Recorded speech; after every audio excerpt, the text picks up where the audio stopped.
12 제자 중에 하나로서 디드모라 불리는 도마는 예수께서 오셨을 때에 함께 있지 아니한지라. 다른 제자들이 그에게 이르되 우리가 주를 보았노라. 도마가 이르되 내가 그의 손에 못자국을 보며 내 손가락을 그 못자국에 넣으며 내 손을 그 옆구리에 넣어보지 않고는 믿지 아니하겠노라. 8해를 지나서 제자들이 다시 집 안에 있을 때에 도마도 함께 있고 문들이 닫혔는데 예수께서 오사 가운데 서서 이르시되 너희에게 평강이 있을지어다. 도마에게 이르시되 네 손가락을 이리 내밀어 내 손을 보고 네 손을 내밀어 내 옆구리에 넣어보라. 그리하여 믿음 없는 자가 되지 말고 믿는 자가 되라. 나의 주님이시여, 나의 하나님이시니이다. 영국의 유명한 시인 존 밀턴이 있습니다. 이 밀턴은요, 유명한 신락원이라는 책을 썼습니다. 이 신락원은 성경 말씀을 바탕으로 하고 있죠. 성경 말씀을 바탕으로 기독교적인 이상주의와 청교도적인 세계관을 담고 있는 부류의 명작 가운데 하나입니다. 전체가 12권으로 구성이 되어 있습니다. 이 유명한 명작이 탄생하게 된 배경은 이렇습니다. 저자 존 밀턴이 어린 시절에 창세기 1장부터 3장까지를 읽고 마음에 큰 감동을 받게 됩니다. 그래서 이 말씀을 주제로 해가지고 멋진 소설을 한번 써봐야 되겠다, 그런 꿈을 꾸게 되었습니다. 그러나 그 꿈을 펼칠 만한 기회가 도무지 그의 인생에 찾아오지를 않았습니다. 급기야는 43살 때 그는 안타깝게도 시력을 잃어버리게 됩니다. 엎친 데 덮친 데 격으로 그는 아내와 아들도 세상을 떠나면서 인생의 가장 힘든 나날을 보내고 있었습니다. 게다가 그는 반대하는 세력에 의해서 정치적인 이유 때문에 감옥에 갇히게 되었습니다. 밀턴을 염려하는 많은 사람들이 있었습니다. 밀턴을 염려한 사람들이 그에게 편지를 썼습니다. 감옥에 있는 그에게 편지를 썼는데 그 밀턴이 그 편지를 받아보고 자기를 염려하고 있는 사람들에게 이렇게 편지를 보냅니다. 여러분, 제가 감옥에 있는 것을 오히려 기뻐해 주십시오. 감옥이야말로 주님과 함께 내 꿈을 이룰 수 있는 최선의 장소입니다.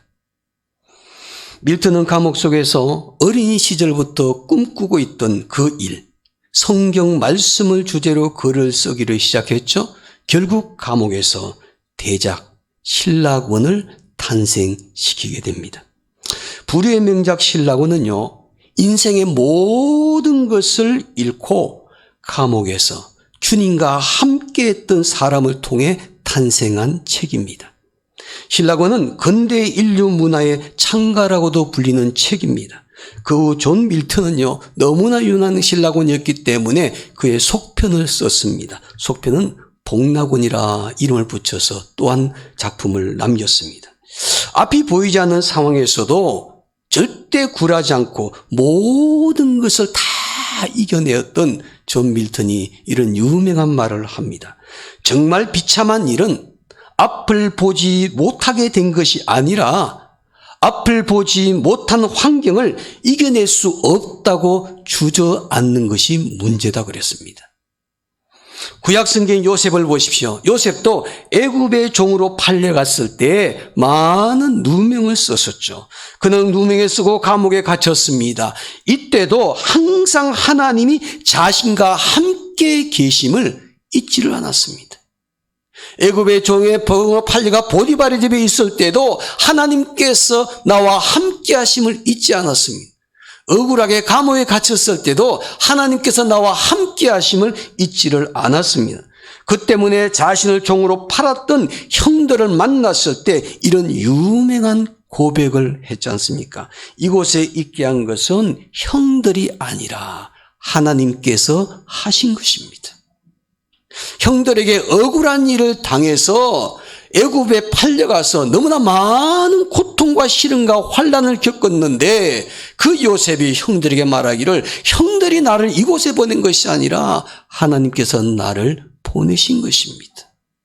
그가 이렇게 고백할 수 있었던 것은요, 그 어려운 환경 가운데서도 하나님이 나와 함께 계심을 믿었기 때문입니다.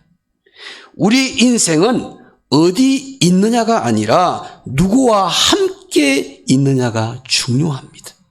우리는 항상 어떤 환경 속에 있느냐, 내가 어디에 있느냐, 여기에 관심을 갖지만은 우리 인생은 그것이 아니라 누구와 함께 하느냐가 더 중요하다는 사실입니다. 우리 인생은 누구와 함께 하느냐가 대단히 중요합니다. 그것이 우리 인생의 성공과 실패를 좌우할 수도 있기 때문입니다. 누구와 함께 하느냐. 오늘 읽은 본문 말씀도 우리에게 그 중요성을 교훈하고 있습니다. 본문에는 예수님의 12제자 중 한 사람인 도마가 등장을 하는데 그는 다른 제자들과 함께 겪었던 일을 본문에 기록이 되어 있습니다. 우리는 이 본문 말씀을 보면은요, 누구와 함께 하느냐가 매우 중요하다는 것을 알게 됩니다. 먼저 본문에 등장하는 도마는 처음에 예수님의 제자가 되었을 때 어떤 신앙을 가지고 있는 사람이었는지 한번 추적을 해 보십시다. 하루는 예수님께서 죽은 나사로를 살리시기 위해서 유대 지역으로 가자고 말씀을 하셨을 때 제자들이요, 모두 나서가지고 말렸습니다. 그곳에 가시면 안 됩니다. 조금 전에도 유대인들이 예수님을 돌로 쳐 죽이려고 하는데 또 그 위험한 유대 지역을 왜 가시려고 합니까? 라고 말하면서 제자들이 예수님의 길을 가로막으면서 예수님을 가지 못하도록 말렸습니다. 그런데 예수님의 제자 중 유일하게 도마는요, 다른 제자들과 생각이 달랐죠. 다른 제자들은 예수님께서 유대 지역에 가시는 것을 막았지만은 도마는 그 반대였지 않습니까? 예수님과 함께 유대 지역으로 가자고 말합니다. 그뿐만이 아닙니다. 한 걸음 더 나아가서 적극적으로 나서서 다른 제자들에게 이렇게 말합니다. 우리도 주님과 함께 죽으러 가자. 다른 제자들 유대인들이 두려워서 가기를 꺼려했지만은 도마는 주님과 함께 가는 길이라면은 죽어도 좋다는 것입니다. 그래서 주님과 함께 우리 죽으러 가자. 이렇게 도마가 얘기를 했던 적이 있지 않습니까? 그는 죽을 각오로 하고 주님을 따르겠다고 단호하게 고백을 했습니다. 그리고 앞장서서 다른 제자들에게도 주님과 우리 함께 죽으러 가자고 선동을 했습니다. 도마는 자기의 목숨을 내놓고 죽을 각오로 하고 주님을 따르는 신앙을 가졌던 제자였지 않습니까? 얼마나 화끈한 신앙입니까? 그는 주님을 위해서라면은요, 자기의 목숨까지 바칠 준비가 되어 있는 제자였습니다. 오늘날도 이런 헌신적인 신앙을 가지고 있는 사람이 있다면은 주님께서 대단히 기뻐하실 것입니다. 주님을 위해서라면은 어떤 희생도 각오하겠다는 그런 믿음 가지고 주님을 위해서 헌신한 사람을 오늘 이 시대에도 주님은 찾고 계시는 줄로 믿습니다. 바로 저와 여러분들이 그런 믿음의 사람들이 꼭 되시기를 주의 이름으로 축원합니다. 또 도마는요, 어떤 신앙을 가졌느냐면은 성경에 보면 예수님께서 이제 세상을 떠나실 때가 되었다는 것을 말씀하시면서 제자들을 이렇게 위로하십니다. 너희는 마음에 근심하지 말라. 하나님을 믿으니 또 나를 믿어라. 내 아버지 집에는 거할 곳이 많도다. 내가 너희를 위해서 처소를 예배하러 가노니 가서 처소를 예배하면 다시 와서 너희를 내게로 영접해서 나 있는 곳에 너희도 함께 있으리라. 내가 가는 그 길을 너희가 알리라. 내가 가는 그 길을 너희가 알리라. 이렇게 주님께서 딱 말씀을 하셨어요. 그랬더니 제자들 사이에서는요, 침묵이 흘렀습니다.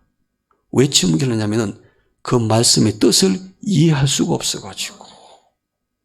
주님께서 처소를 예비하러 간다 그러시고 그 처소를 다 예비하면은 다시 너희를 내게로 영접해 나 있는 곳에 함께 있으리라. 내가 가는 길은 너희들이 분명히 알 것이다 라고 말했을 때 제자들은 그 말씀을 이해하지를 못했습니다. 그래서 누구도 나서가지고 주님 그 말씀의 뜻이 무엇입니까? 묻는 사람이 없었습니다. 예수님께서 분명히 말씀하셨기 때문에 그냥 제자들이 어떤 자들이 이런 사람이 있었을 겁니다. 몰라서 가만히 있는 사람도 있을 것이고. 그런데 나섰다가는 혹시 주님께서 너희가 알리라고 말씀하는데 내가 모르면 부끄러우니까 그냥 많은 체험에 침묵하고 있는 제자도 있었을 것입니다. 근데 지금 제자들은요, 그런 상황이 있는데 한 사람이 나서서 적극적으로 주님께 질문을 합니다. 누구겠습니까? 당연히 도마입니다. 그래서 요한복음 14장 5절에 도마가 이렇게 말합니다. 도마가 이르되 주여 어디로 가시는지 우리가 알지 못하거나. 주님께서 너희가 알리라고 말씀하시는데 다른 자들은 그 말씀에 아무도 대답 못하고 있었는데 도마는 나서서 말하기를 어디로 가시는지 우리가 알지 못하거늘 어찌 그 길을 알겠사옵나이까. 도마는 솔직하게 주님께서 말씀하신데 그 가시는 길을 내가 알 수가 없습니다. 그 길을 알고 싶습니다. 도마가 이렇게 말합니다. 도마는 무슨 일이든지 가만히 있지 못하는 성격이었죠. 약방에 감추 같은 사람은 항상 어느 곳에 있든지 항상 앞장서서 먼저 나서서 가는 사람이었습니다. 그는 다른 사람들처럼 모르는 것을 그대로 넘어가거나 몰라도 아는 체하면 그대로 있는 사람이 아니었습니다. 다른 제자들은 아무 말도 하지 않는데 도마가 나서서 주님께 질문하는 것을 볼 수 있지 않습니까? 주님 가시는 길을 우리가 어찌 알겠습니까? 그 길을 알기를 원합니다. 도마는 모르는 것을 그냥 넘어가는 성격이 아니었습니다. 예수님께 다시 물으서라도 모르는 것은 분명히 알기를 원했던 적극적인 사람이었습니다. 그는 다른 제자들보다도 예수님의 가르침을 깨닫기 위해서 무척이나 갈망하는 사람이었습니다. 진리에 대한 갈급한 마음을 가진 사람이었습니다. 예수님께서 가시는 하나님의 나라에 대해서 정말 알고 싶어서 견딜 수 없는 그런 사람이었습니다. 오늘 여러분들은 어떻습니까? 하나님 말씀에 대한 갈급한 마음이 있는지요? 하나님 말씀을 들었을 때 이해하지 못하는 것이 있었을 때 그 말씀의 의미를 깨달아 보려고 갈망하는 그런 마음을 가지고 있는지요? 성경을 읽어도 도무지 이해가 되지 않는데 그 성경 말씀을 정확히 알고 싶어서 성경 공부를 좀 더 열심히 해봐야겠다는 그런 적극적인 열망을 가지고 계시는지요?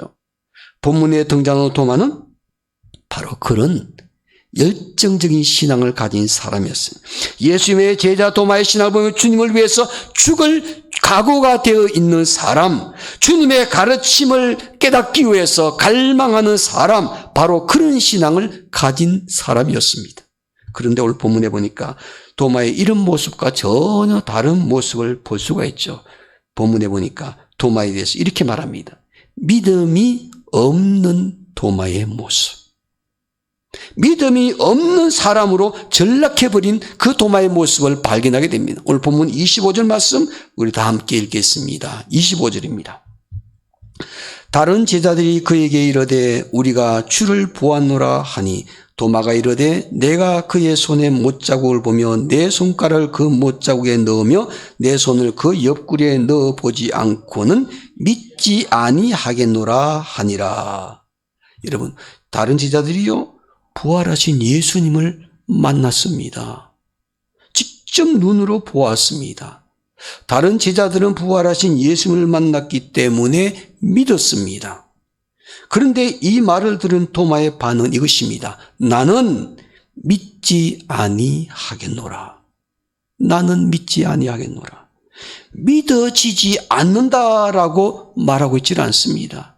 부활하신 예수님이 나는 믿어지지 않는다 이렇게 도마가 얘기하는 것이 아니죠. 우리 같으면 죽은 자가 다시 살아났다는 것을 우리 이성으로는 이해되지 않기 때문에 수동적인 자세로 내가 믿고 싶어도 믿어지지를 않는다라고 얘기를 해야 될 텐데 도마는 믿어지지 않는다고 말하고 있지 않고 나는 믿지 않겠다. 자기 스스로가 믿음을 부정하고 있죠. 믿어지지 않는다고 말하는 것이 아니라 내가 믿지 않겠다고 적극적으로 도마가 얘기를 합니다. 다시 말하면 도마는 능동적인 자세로 자기의 의지를 가지고 적극적인 표현으로 나는 믿지 않겠다고 선언을 해버렸습니다. 도마는 예수님의 부활이 믿어지지 않는 것이 아니라 자기 손으로 하기 전에는 믿지 않겠다고 말하는 믿음이 없는 자의 전형적인 사람의 모습이 되고 말았습니다. 과거의 도마의 신앙 정도라면요, 도마는 이런 사람이 되셔야만 합니다. 부활하신 주님을요, 직접 눈으로 보지 않고서도 믿을 수 있는 사람이 되어야만 합니다.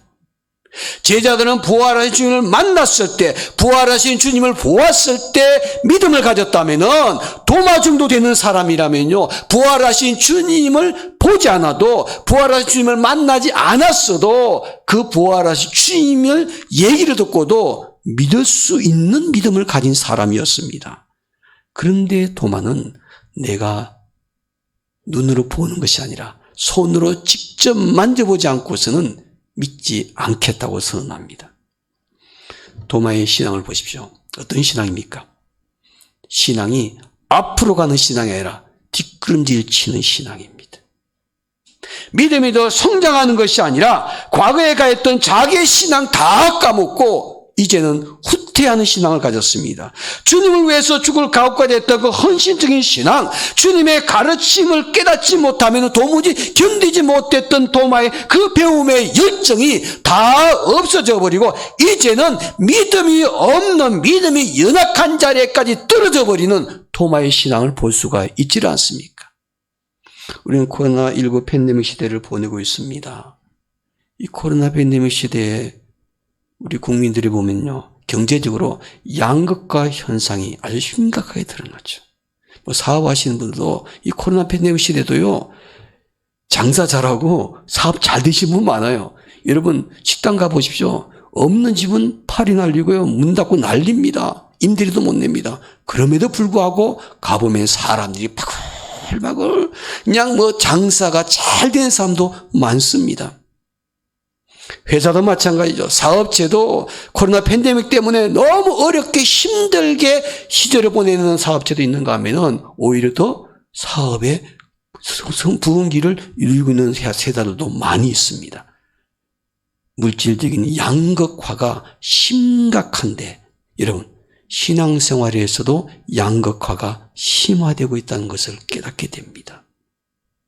코로나19 팬데믹 시대를 지내면서 어떤 신앙인들은 더 믿음이 견고해집니다. 이런 어려운 환경 가운데에서도 예배하면서 성숙한 신앙인으로서 살려고 몸부림칩니다. 말씀 보고 기도하고 자기 신앙을 잘 관리하고 신앙이 날로 성장하는 그런 믿음의 사람이 있는가 하면은 코로나 팬데믹 시대에 지내면서 내 신앙이 자꾸 후퇴하는 사람, 자꾸 뒷걸음질 치는 신앙을 가진 사람도 있더라는 것입니다.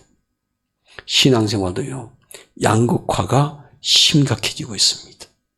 믿음이 좋아진 사람은 이런 고난 가운데 더 믿음이 좋아지는데 그렇지 못한 사람들은 점점 믿음이 떨어지면 심지어는 하나님 앞을 떠나버리는 사람들도 많이 있죠. 그 이유가 무엇일까요? 왜 그럴까요? 우리는 도마를 통해서 깨닫게 됩니다. 그리고 교훈을 받아야만 합니다. 도대체 도마가 이렇게 믿음이 좋았던 도마가 왜 이렇게 퇴보하는 믿음을 가졌을까? 도마의 이 신앙이 왜 이런 문제가 생겼을까? 그 원인이 어디에 찾아가? 그것은 도마가 신앙의 공동체 안에서 주님과 함께하지 않았기 때문입니다. 도마는 신앙의 공동체 안에서 찾아오신 주님과 함께하는 것을 경험했다면 그의 신앙이 이렇게 추락하지를 않았을 것입니다. 우리가 코로나 팬데믹 시대에도 마찬가지입니다. 왜 신앙이 뒷걸음질 치게 될까요? 왜 가지고 있던 신앙도 다 까먹게 될까요?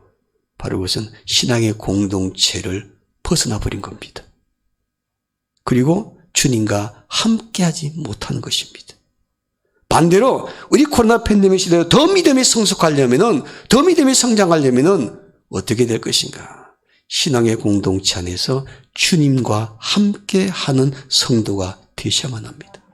우리 태명교회 성도들은 후자의 삶이 되시기를 원합니다. 어떤 환경 상황 속에서도 교회라는 신앙의 공동체 안에 머물고 신앙의 공동체 안에서 예배를 통해서 기도를 통해서 말씀을 통해서 나와 함께 하시는 그 주님의 임재를 매 순간순간 경험하고 신앙이 더욱더 성장할 수 있는 우리 태면의 모든 성도들이 되기를 주님의 이름으로 축원합니다. 예수님께서 제자들에게 찾아오셨는데 다른 제자들은 전부 다 신앙의 공동체에서 함께 있었죠. 그래서 그 공동체에서 주님을 만나셨어요. 주님께서 부활하시고 난 다음에 세상 사람들에게 먼저 찾아가신 것이 아닙니다. 주님의 우선순위는 어디에 가셨습니까? 신앙의 공동체 안에 찾아가셨습니다. 믿음의 공동체에 찾아가셨습니다. 바로 그날이 어떤 날인가? 주일날이었죠. 주일날.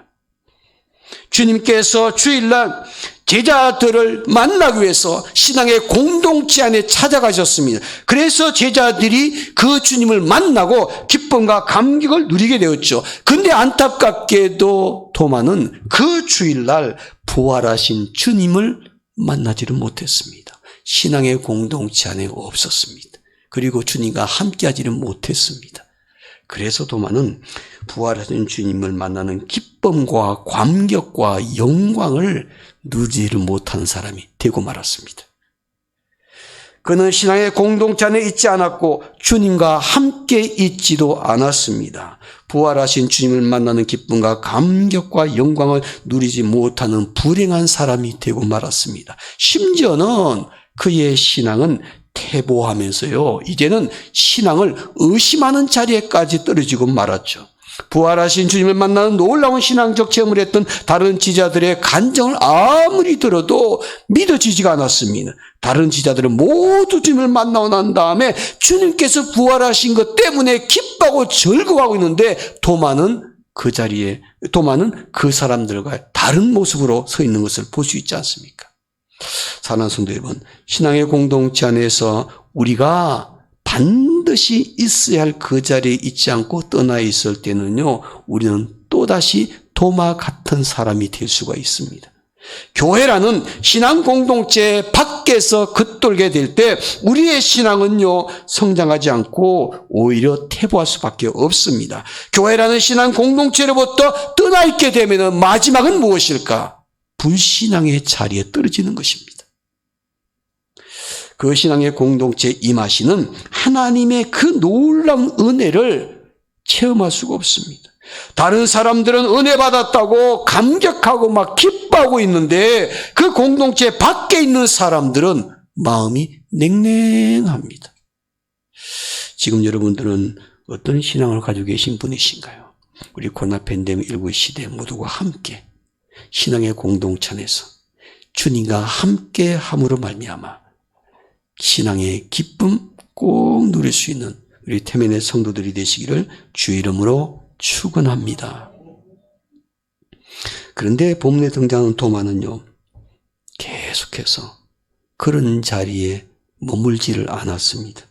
그런 상태에서 세월을 허송하게 보내질 않았습니다. 그가 어떻게 변화되었는지 오늘 본문을 통해서 함께 배우게 됩니다. 본문 26절 말씀 마지막으로 함께 읽겠습니다. 26절 말씀 다 함께 읽겠습니다.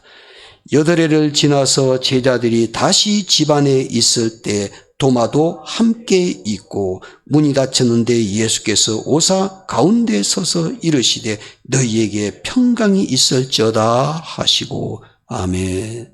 이제는 도마가 함께 있고 그랬습니다. 어디에 함께 있는 것입니까? 신앙의 공동체 안에 함께 있게 됐습니다.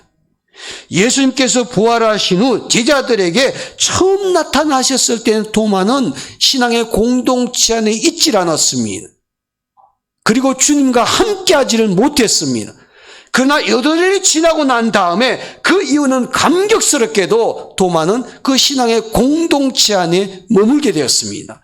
그 신앙의 공동체 안에 머물게 될 때 부활하신 주님을 만나는 감격을 누릴 수가 있게 되었죠. 부활하신 주님을 분명히 볼 수가 있었습니다. 그리고 그는 위대한 신앙 고백을 합니다. 나의 주님이시오 나의 하나님이십니다. 나의 주님이시고 나의 하나님이십니다. 이 고백은 도마의 신앙이 완전하게 회복이 되었다는 것입니다.